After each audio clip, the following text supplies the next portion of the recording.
Hello everyone and welcome back to my channel. आज मैं explain करने वाली हूँ ब्लाइंड एपिसोड 12 को। एपिसोड की स्टार्टिंग में हम देखते हैं कि संगryun जजरून पर उसे किलर ने अटैक कर दिया था, इसलिए उसे हॉस्पिटल लाया जाता है जहाँ पर उसके मॉम डैड भी वहाँ पर आ जाते हैं। उसके बाद हम देखते हैं कि संगryun को अपना पास्ट याद आता है जहाँ पर वो स्लाइड पर खड़ा हुआ होता है। तभी जजरून उसे कहता है कि नहीं, और वो कोई बच्चा संगryun को धक्का मार देता है जिसे वो नीचे गिर जाता है। तभी संगryun उसी स्पॉट पर जाता है जहाँ पर उसे किलर ने जजरून पर अटैक किया था। तभी उसे वहाँ पर वाइल्ड लाइफ का एक कैमरा दिखता है। तभी वो कैमरा चेक करवाता है। तभी डिटेक्टिव कहता है कि नंबर 24 जो कि ताहियो था, जो कि उसका तो मर्डर हो चुका है, लेकिन संगryun कहता है कि अभी तक उसकी बॉडी नहीं मिली। तभी संगryun कहते हैं कि मैं मिस्टर बेग से पूछ लूंगा। तभी कैप्टन कहता है कि मिस्टर बेग जेल में नहीं है, बल्कि वो मेंटल हॉस्पिटल में है। तभी चीफ से मिलने के लिए संगryun आता है। तभी वो हेल्थ सेंटर की बात करने लगता है। तभी वो चीफ कहता है कि जाकर अपनी मॉम से पूछो, उसे सब कुछ पता है। तभी उनकी मॉम ऑफिस पर जा रही होती है, यहाँ पर एक लेडी जो कि मदद मांग रही होती है, और वो कहती है कि मेरा बेटा हॉस्पिटल सेंटर में था, लेकिन जब वो हॉस्पिटल सेंटर से आया तो वो पागल हो गया था। तभी संगryun की मॉम कहती है कि इस बारे में मैं तुम्हारी हेल्प जरूर करूंगी। उसके बाद वो ऑफिस में चली जाती है।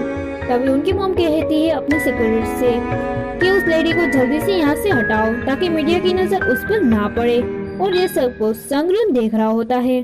फिर संगryun उसी लेडी से मिलता है और अपना कार्ड दिखाकर कहता है कि मैं पुलिस ऑफिसर हूँ। उसके बाद वो लेडी सब कुछ बताने लगती है कि उसका बेटा जो कि हॉस्पिटल सेंटर में था, लेकिन वो जैसे ही वापस आया वो बिल्कुल पागल हो चुका था। हमारी फाइनेंशियल कंडीशन ठीक नहीं थी, इसलिए मैंने उसे वहीं पर रखा था। तभी संगryun उसके पास आता है और नंबर के बारे में पूछने लगता है, लेकिन वो काफी डर जा रहा है। तभी संगryun कहता है कि क्या तुम नंबर 11, नंबर 12 और नंबर 24 को जानते हो, और वो काफी डरने लगता है। और ये सब कुछ वो चोhyun को बताता है। अभी चोhyun कहती है कि मैं उससे बात करूंगी, और कुछ सामान लेकर उसके पास जाती है। अभी सेयूं उसे कॉल करता है और मिलने के लिए कहता है, और दोनों मिलते हैं। तभी चोhyun कहती है कि मेरी मॉम हॉस्पिटल सेंटर में नर्स का काम करती थी। तभी सेयूं कहता है कि मैं अपने पेरेंट्स के बारे में कुछ नहीं जानता। तभी सेयूं उसे लेडी के रेस्टोरेंट में जाता है जहाँ पर उसके लिए वो खाना लाती है। अभी सेयूं उसी बच्चे की फोटो को देखकर कहता है कि ये आपका ही बेटा है। तभी वो लेडी हाँ करती है। सेयूं कहता है कि मैंने भी अपनी मॉम को खो दिया था बचपन में, उन्होंने ग्रे कलर का कोट पहना था। फिर हम पास का सीन देखते हैं जहाँ पर वो लेडी अपने बेटे के साथ होती है और उसे वो आइसक्रीम खिला रही होती है, कह रहा होता है। तभी वो लेडी कहती है कि तुम्हें ये सब कुछ कैसे पता। तभी सेयूं कहता है कि फोटो में जो लड़का है वो मैं ही हूँ, जिससे वो लेडी काफी रोने लगती है और काफी खुश हो जाती है।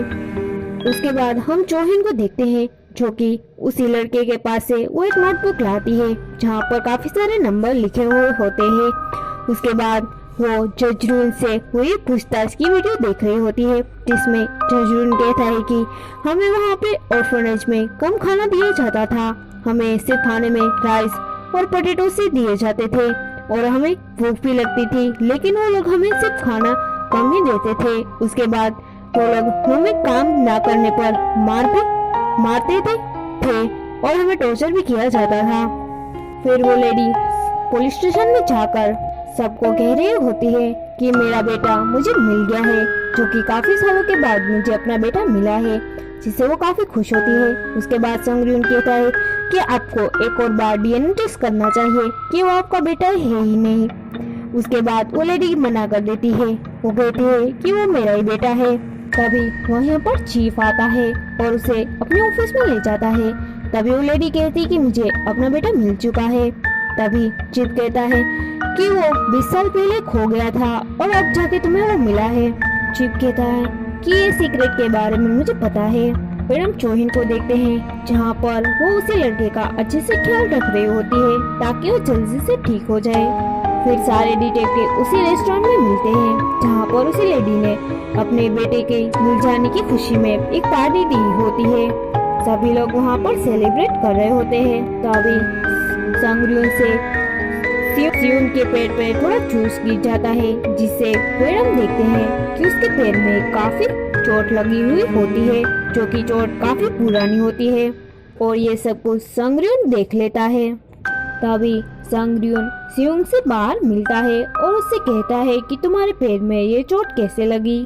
फिर सियोन कहता है कि मेरी अडॉप्टेड मदर ने मुझे कहा था कि जब मुझे अडॉप्ट किया गया था तभी ये चोट थी।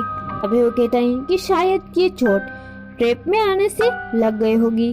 और वो कहता है कि ऐसे नाइटमेयर मुझे काफी आते हैं, जैसे कि मैं जंगलों से भाग रहा हूँ किसी से बचकर, और मुझे डॉग्स की आवाजें आती है। और ये सब कुछ वो चीफ देख रहा होता है।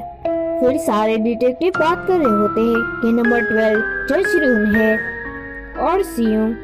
तभी संगरियन कहता है कि उसका भी कनेक्शन किसी न किसी तरह से होपवेल सेंटर से है। तभी यो यूनसु के बारे में कहने लगता है। वो कहता है कि उसे काफी अच्छी तरह से नाइफ चलाना आता उसी की तरह है। ली यूनसु के पेरेंट्स चीफ यामुन को जानते हैं। तभी संगरियन कहता है कि जब मैं चीफ के ऑफिस में गया था तभी वहाँ पर मैंने कुछ फोटोज देखे थे जिसमें किसी का स्केलेटन था। फिर उसी फोटो में वही चेन होती है जो कि संगरियन ने पहनी थी, वैसी सेम चेन उसी फोटो में होती है। फिर उसी स्केलेटन को उसी डॉक्टर के पास लाया जाता है। अभी वो डॉक्टर कहते हैं कि ये स्केलेटन किसी लड़की का है। इसकी एज शायद 13 या 14 ईयर के आसपास होगी और ये काफी पुराना स्केलेटन है। तभी उसी स्केलेटन के फेस को कंप्यूटर में एडिट किया जाता है। तभी वो फोटो तैयार होती है तो हम देखते हैं कि वो फोटो यून जंग जे की सिस्टर की होती है। फिर हम देखते हैं कि उसी किलर ने प्रोड्यूसर बी को कहीं पर बांध के रखा हुआ होता है। तभी वो डॉक्टर कहते हैं कि किलर ने ऐसी नाइफ को यूज किया है जो कि रेस्टोरेंट में सभी शेफ करते हैं।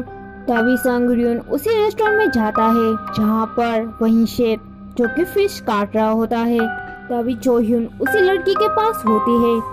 तभी वो लड़का नंबर 24 का नाम बता देता है। तभी वो कहता है कि नंबर 24 का नाम ले यून से है और ये सब कुछ वो संगरियन को बता देती है। और ये सब कुछ वो चीफ सुन लेता है, जिससे वो काफी शॉक हो जाता है और वो कुछ छुपाने लगता है। और संगरियन ये सब कुछ देख लेता है क्योंकि शेफ के भाई का नाम ली यून सो होता है।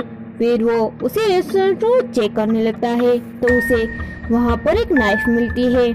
उसी नाइफ से जजरून पर अटैक किया गया था और उसे पुलिस स्टेशन पर लाया जाता है। तभी वो चीफ कहता है कि मैंने ही जजरून पर अटैक किया था और ये भी कहता है कि ये मेरी फेवरेट। एक उसी नाइफ को लेकर एक दुकान वाले के पास जाता है जहाँ पर वो दुकान वाला कहता है कि हाँ ये नाइफ मैंने बनाई थी और इसे लेने के लिए एक लड़का आया था जिसका नाम यूनचिन था और वो कह रहा था कि मेरे भाई का एक रेस्टोरेंट है। उसके बाद संगरियन उसी शेफ से पूछता है कि तुम्हें ये नाइफ किसने दी थी। तभी वो शेफ कहता है कि ये नाइफ मुझे एक स्पेशल पर्सन ने दी थी। तभी संगरियन यूनजी का नाम लेता है।